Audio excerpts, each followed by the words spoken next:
would you bring back Devin Harris? No. Ooh. Not even for veterans minimum. No. Damn.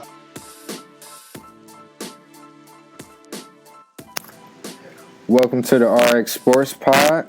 You can call me RX Banco or Kev. Here we got Troop from Troop TV. What it do? Yeah, this episode 1. We about to get it in. Like, pretty much, Troop, I got like a few things we pretty much about to get into today. First, I want to talk about this whole LeBron thing. Because there's a lot of people like complaining out here. Talking about, LeBron got to have everybody. LeBron got to get every superstar wrong. And I just really don't feel like that's the case. Like, you got the Warriors, right? They went and they pretty much had 73 wins last year, 73-9. They had the best record ever to ever touch the hardwood. They got a Western All-Star team. Right.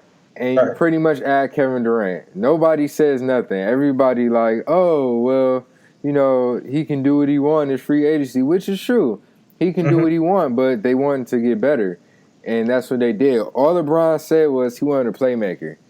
He wanted a backup point guard. Like, that's it. They tried to give him Carmelo Anthony, another all-star, or who should have been an all-star this year, but... We're going to get into that later. Yeah, but pretty much they turned that down. So it's not like he looking for another all-star team. Like, no, we like who we got. We got Kevin Love, we got Kyrie, we got LeBron James. Like, but if you think about our supporting cast, it won the championship last year, but you gotta think about it. That was last year. Yeah, Richard Jefferson can't really do shit for us now. I mean, come on now, Channing Frye. Like, really? Like, it's just our supporting cast is either old or they just not good enough. And then, like, our only other person that's not those three names I named, that LeBron, Kyrie, and Love, that's even halfway decent is J.R. Smith, and he hurt. So it's just like, I understand them wanting to go get somebody else. Like, we need somebody else. If you look at our offense, is terrible without LeBron or Kyrie out there. I mean, the Cavs is figured out. Like, all you got to do is just stop LeBron or Kyrie before they can get into the paint. And, you will blow us out every time because you're making, the rest of the team beat you. But all right, let me intervene real quick. So I want to start off by saying whatever LeBron James wants, he should be able to get.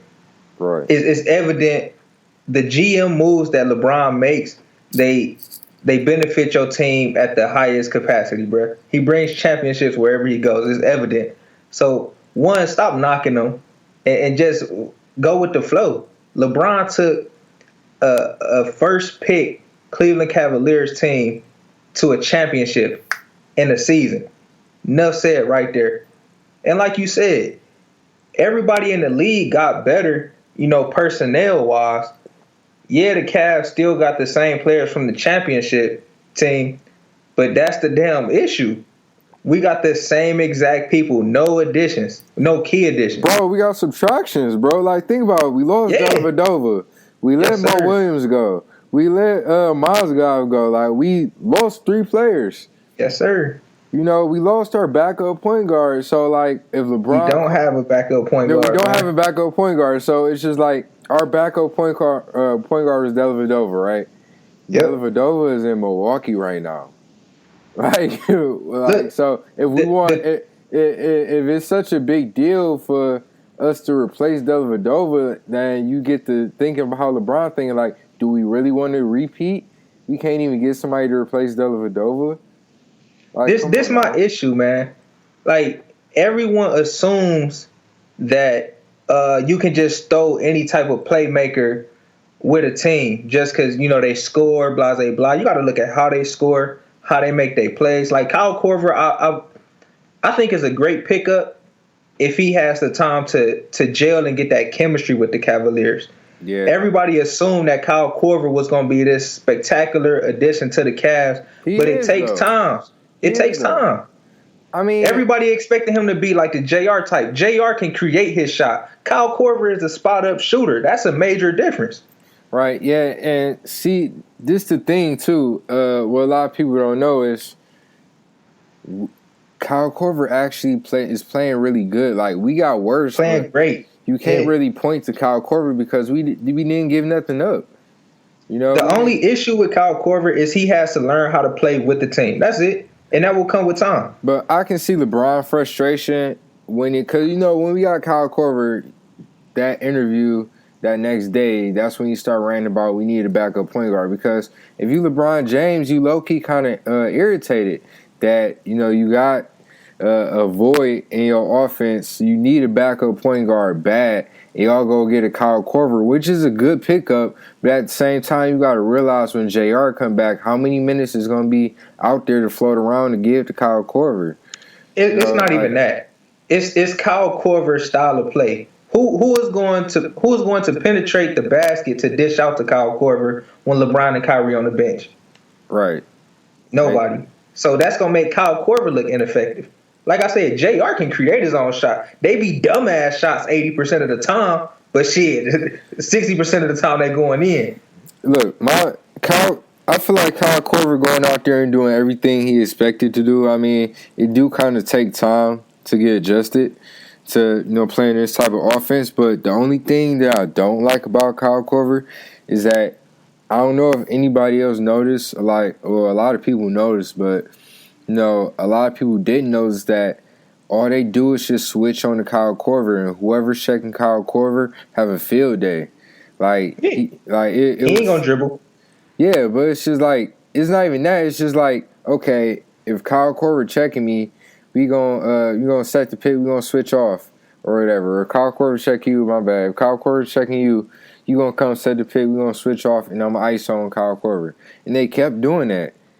Because he is a very, very, very bad defensive liability. And then when it comes down to crunch time, when it's time to start divvying up those minutes, they really going to go to J.R. Smith, who is actually a pretty good perimeter defender. They're not going to look at Kyle Korver to be out there just handing away points. I mean, he got a knockdown jumper. That's cool. We might need him for a last-minute play, a fourth-quarter play, but we got to take him right the fuck back out.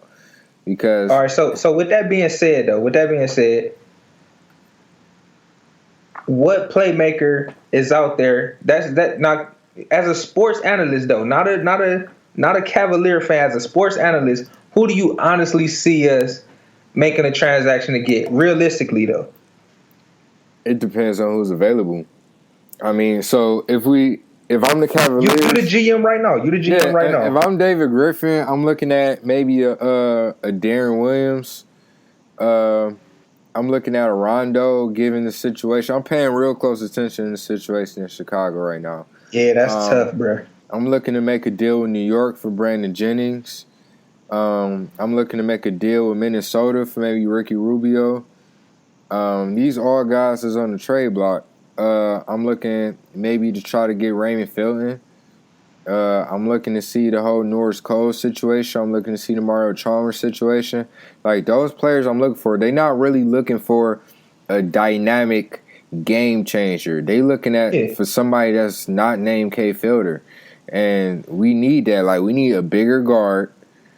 Someone let me stop you real quick. Because I don't want to throw no shots at K. Fielder. I'm a K. Fielder fan.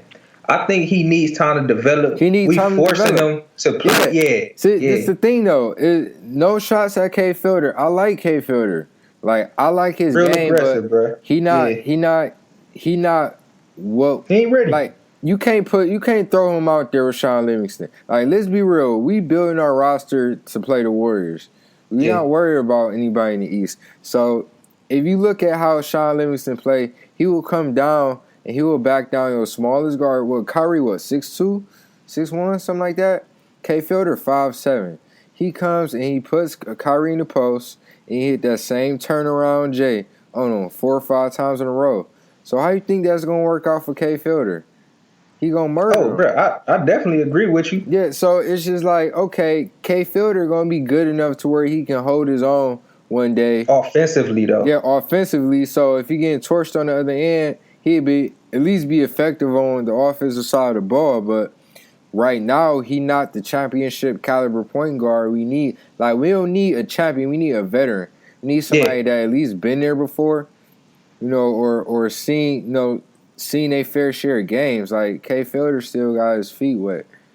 Out of all the names you named, though, I will personally go after Darren Williams. Yeah, just because I want to say he's not too used up like a Raymond Felton. He has more experience than a Brandon Jennings. He a pure point guard though. Like he actually out there. He a floor general. He know what he doing. Yeah. And on top of that, like I said, we plan to face the Warriors, man. How big is Brandon? How big is Darren Williams? What, like 6'4", 6'5"? Like he kind of big.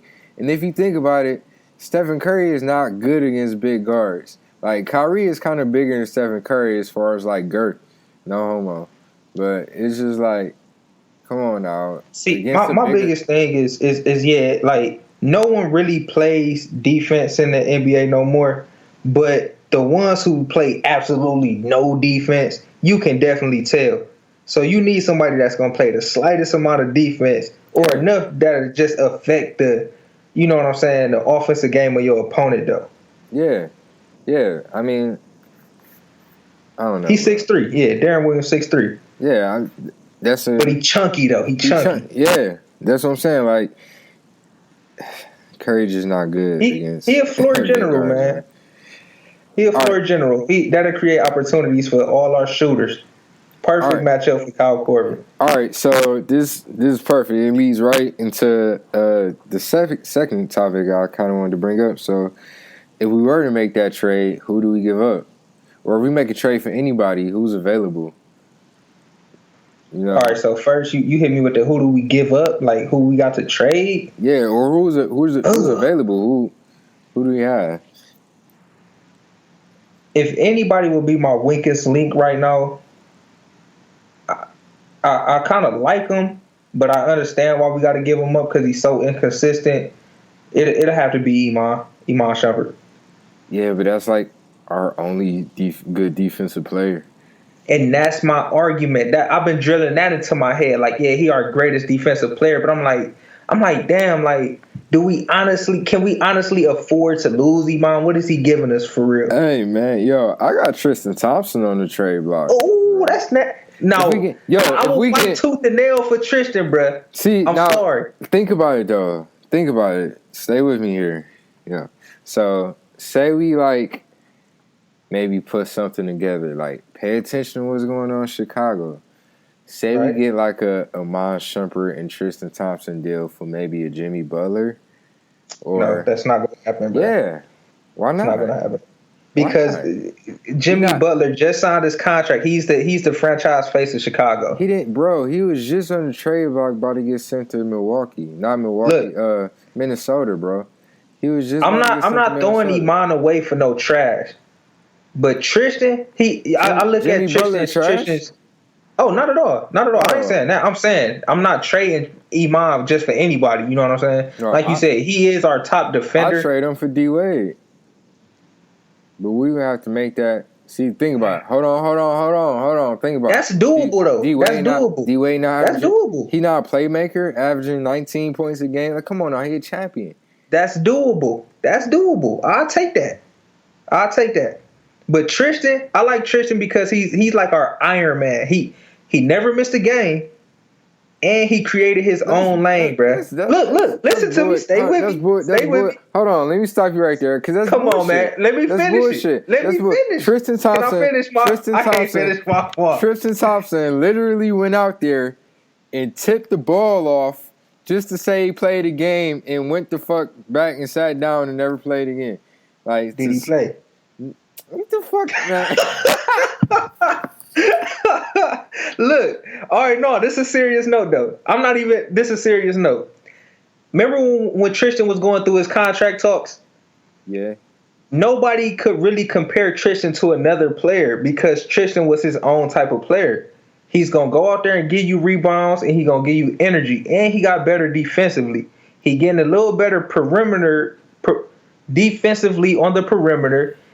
And he's not your best offensive player, but he gets he can give you a little action with his athleticism. So Tristan is valuable depending on his situation. And I'm not just going to, like I said, I'm not going to throw Tristan away for nothing either because he is his own type of player. That's my thing, though. Like, if I'm throwing Tristan in there, I got to get, like, maybe, first off, if we trade Tristan. Like, we're going to have to get another big man with it. Yeah, but my whole thing is, like, I'm only trading Tristan for that caliber player, like, for a Jimmy Butler type player. Okay. Or for, you know what I mean? Like, that's, like, I'm not trading Kevin Love for nobody. Like, there's not a player out there available that's worth Kevin Love right now. So, basically, because that's a lot. Who's out there we can get that's worth Kevin Love? Who's available? That's what I'm saying. Who's available? Oh, available. Yeah, that's a different, Who's available? That's different. That's what I'm talking about. I'm like, no one's out there available that's worth Kevin Love. So, if I'm going to actually shoot for something really valuable, something that can put us over the edge, I'm willing to give up Tristan Thompson right now because it's not like he's playing the caliber of play he was playing last year. Yeah, so his numbers dropped. And that's really because you got Kevin Love playing better than he was last year. Like, Delly actually gone too, and Delly was Tristan's right hand man though.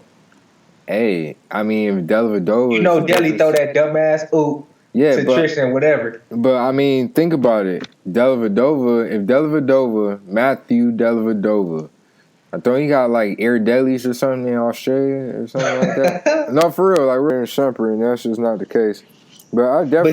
But he can do it. He a low budget Shumper though. So Shumper ain't giving you nothing on O. So for a Bulls team that's trying to rebuild, you don't think they'll take a young Tristan Thompson and Shumpert to get Jimmy Butler off their books? I don't think so. I would definitely take it though if I'm a Cavaliers. Well, I mean, because think about for Jimmy Butler, they're not really looking for no key pieces because like they're kind of plateaued right now. If you think about it, they're not good enough to get far in the playoffs, but they're not bad enough to get draft picks. So, do you really think they're just going to get decent players that's going to sit in like the 8th or 9th seed every year and not really get better? No. Our fans don't know me yet, but I'm the biggest Michigan State fan. Denzel Valentine gonna be the MVP in 2 years. We'll see. I'm high, huh? Yeah, we see. Okay. It might be the MVP of the rookie All-Star game, but he gonna be the MVP. All right, hey. So, okay, segueing on.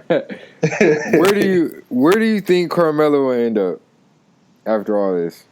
After all this hoopla, bro, he gonna be right there in the goddamn number 7 Knicks uniform. No, they getting him up. They getting him out of there. He stand with the Knicks, man. Melo been in trade talks since he was in Denver. Then when it finally happened, all them trade talks started with the Knicks. And bro, he gonna be a Knick, bro. He gonna retire a Knick. No, he's not gonna retire a Knick because he gonna start ring chasing in like the next year or so. But he ring chasing now. I mean, wherever he get traded to is his choice. Yeah, he got no trade clause, so it's just like you can't just trade him anywhere.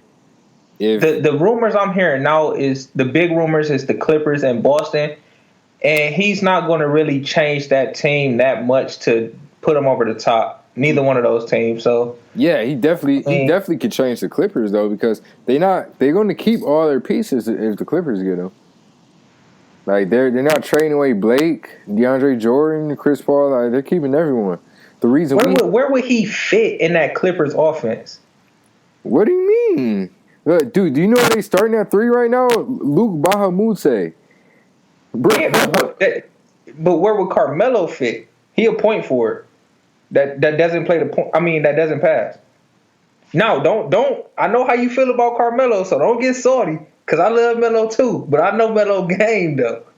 Yeah, but I mean, he had to switch his game up. Like when you walking into a situation to where you already got a playoff championship caliber team and you're the addition, it's either going to be two things: they're going to adjust to you or you're going to adjust to them.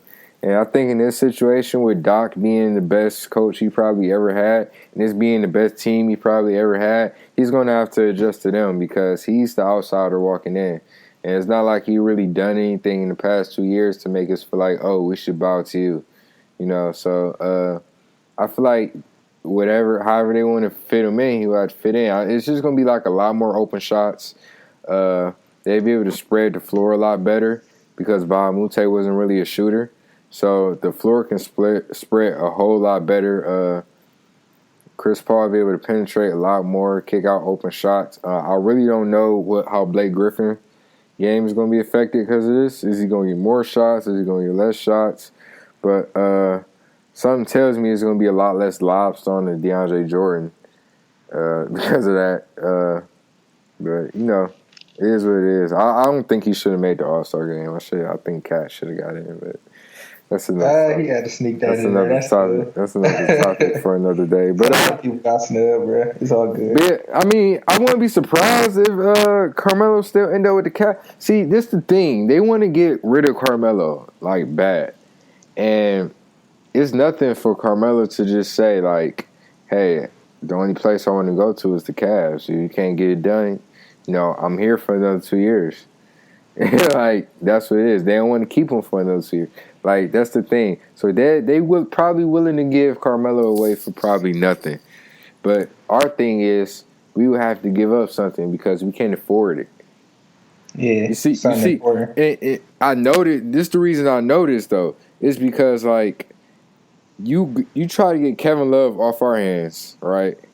But then you go to the Clippers and you don't try to get Blake, you don't try to get Chris Paul, you don't try to get DeAndre Jordan. Like, you know what I mean? Like, how lopsided is that? You know, they don't want shit. But the reason they try to get Kevin Love off of us is because that's the only way it's going to work for us. You know what I'm saying? Do you think that the Knicks, I think the Knicks shooting for draft picks, though. You know they ain't got no damn picks to like 2050. Yeah, but, that's everyone's game now. We don't have draft picks to give them, though. I mean, we got a 2018 pick, but we're not going to just give away all our picks because how it's going to go now with this new collective bargaining agreement, you can't just, you know, go and super team up no more. If they got it to where now, if you walk away from the current team that you're signed to, you're probably going to miss out on about $75 million that they're willing to offer you over any other team in the league. So pretty much from now on, every team is going to be able to keep their players just by pretty much buying them. So, you know, if I'm LeBron James and LA can give me $100 million, the Cavs can give you $175 just to keep numbers simple. But I really don't see us just giving away draft picks now because now teams are going to get built through the draft. And I kind of don't. That's how I like it, though. I like it like that, but at the same time, it's kind of they trying to balance out the competitiveness. It's kind of but you know who? Bruh, the NBA is so storyline. You know who's going to be where. No, but that people always think about okay, that'll balance out the competitiveness. But if you think about it, if it was like that, 5 years ago, the Thunder still have Kevin Durant, Russell Westbrook, and James Harden. How competitive would the West be? They got it through the draft.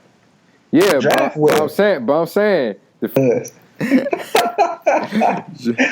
join the Miami Mafia and shit. All right. So basically, let's talk about this Bulls situation because this shit is kind of interesting to me.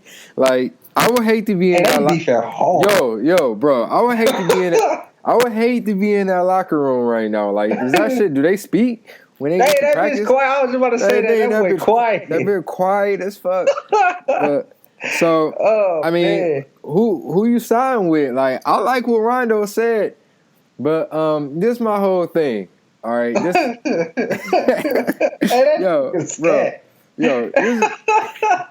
they scared as fuck, ain't they? Look, though. Hey, go ahead. This is my thing. It's just like Rondo always the center of attention. So like now, when it's finally not on you. When it's finally not you causing the drama and you just find your way to get back into the drama, like, what are you doing, man? You're supposed to kick back and just be like, all right, these niggas beefing. It ain't about me. I look like the good guy. Let me just improve how I look to the media so I can get the fuck out of here. A team will want to trade for me. But no, you got to go on some local Chicago TV network that actually played the footage of them bashing them. Like, you got more followers than viewers of that TV station. So you really went to Instagram, put a long paragraph that you knew was going to get blew up and be all over ESPN and TNT. You made that long-ass paragraph just to bash them for doing the same shit you doing now. Hey, talking about how others won't talk about others, but he on Instagram talking about others. Yeah, I'm like, oh, he fried. Yeah, it was real, but he fried.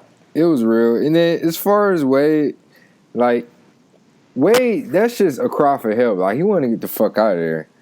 That's all he doing. It's not like that's really in his character. He ain't do that shit in Miami. He ain't, like, really call out his teammates like that in Miami. He really much just saying, like, hey, Brian, get me the fuck out of here. Make a trade. Let's go. That's really what if Wade don't come to Cleveland, bro, he's going to retire, bro. Yeah. He at home. And, you know, Paul Pierce about to retire. They at home. So, it's OV. Yeah, I can see that happening because, well, at the same time, man, D-Wade averaging 19 points a game right now. Oh, he balling. Yeah, I know. Like, I don't really see him just sitting out. And he doing that on a shitty team. So think about playing next to LeBron where, like, the pressure's off. He can get rest. He can come off the bench. You got to get him here. Yeah. I don't see D-Wade going anywhere else. Like, it's a stretch to say Milwaukee but I don't see him going anywhere. He want to retire home. No, it's definitely going to be somewhere where he want to end his career. And I can see him, and I wouldn't say ending it in Cleveland, but I can see him getting one more championship and then saying, I'm done, you know, on his fourth championship. But, you know, it will all be known before the trade deadline, I guess. Who the fuck knows? So, out of that whole little quarrel, who do you say is getting traded first? I'll say Rondo. Oh, man, yeah, that's a no-brainer, bro. Rondo. They gonna mess around and release Rondo, bro. Yeah, but, you know, it's just like, you know, it's like kind of funny about that. It's just like, hey, Rondo's taking up for, like, all these guys in the locker room. Like, do anybody on the team really even like Rondo? Like, man, it's that's just like, because ain't nobody else step up like, yeah, you right. Yeah. You know what I mean? Like who the fuck is on that team? Like, that's the thing. But look at it, though. The Chicago real young, though. Them little dudes just happy to be. Second year? Something like that. Second? They're not. I mean, I guess they're all young, but I mean, that's the thing. Gibson, the last veteran. Yeah, and that's the thing. When you got Jimmy Butler, who's 27, and you got Dwayne Wade, who's 35, and everyone else is, and besides Rondo, everyone else is 21. It's just like, what are you doing? Yeah. Like, what are you doing? Like, are you really going to just waste Jimmy Butler like this? Like you did everybody else? What are you doing? And I just don't think that they'll play themselves by missing out on the draft every year just to keep being mediocre. I don't think they'll do that. I think someone's going to have to get moved during the summer, and I think that's going to be Jimmy Butler. D-Wade and Rondo, they're fucking out here before the trade deadline. I bet you. Butler is definitely the most trophy prize you have there. So they're definitely going to get a lot back. I even take D-Wade. He's not going to stay. Where are you going to give up to rent D-Wade for, what, 3 months, 4 months? He's just going to be a rental. So it's just like, if he's not coming to Cleveland, it's not a wise choice to get D-Wade. And D-Wade obviously doesn't want to stay there. Think about it. He's playing on a team he even said he don't want to be there. Like, what did he say? Like, he don't really find it realistic to want to play on a team with, like, all 21-year-olds. Or something. He said that shit. And it's just like, yeah, you're fucking 35. You average 20 points a game. Like, you shouldn't have went there to begin with. Like, he was bound. I'll just put it like that. I'm taking Melo. Every time I think D-Wade is, like, too old, he does something that made me, all right, he got enough juice in the tank to get us that spurt. All I want is one more championship, bro. No, see, but this is the thing, though. Why do you only want one more championship? Look. Because I don't know how much longer LeBron got. Look, LeBron at least got 3 years, right? Right. We got 3 years. We got 4 years on Kevin Love contract. We got about, what, 3 years on Kyrie contract? Think about it. In 3 years, D Wade will be 38. In 3 years, LeBron James and Carmelo Anthony will be 35. I like those numbers better than a 38-year-old D Wade because D Wade broke down right now. All right, But if LeBron, you looking at age. I'm looking at production. It's hard to play with Melo. it's not hard to play with Melo. How? Oh, bruh, it's hard to play with Melo. Tell me about how hard it was for you in the. How hard was it for you in the locker room, dude, with Melo? Take 2 threes and make them both. I'm shooting 100% for my career. I'm hollering. I'm on Wikipedia. No, but really, let me get into this last topic though. We don't want to go on too long. So basically, who do we see in the finals? I'm just gonna put it out there. We going to the finals. I mean, nobody's about to beat us. Agreed. Yeah, no one's about to beat us. So who are we seeing in the finals? Are we seeing the Warriors or are we seeing? Okay, so basically we had some technical difficulties there. I just wanted to thank everyone for tuning in to the podcast. We will be uploading every Monday, Wednesday, and Friday.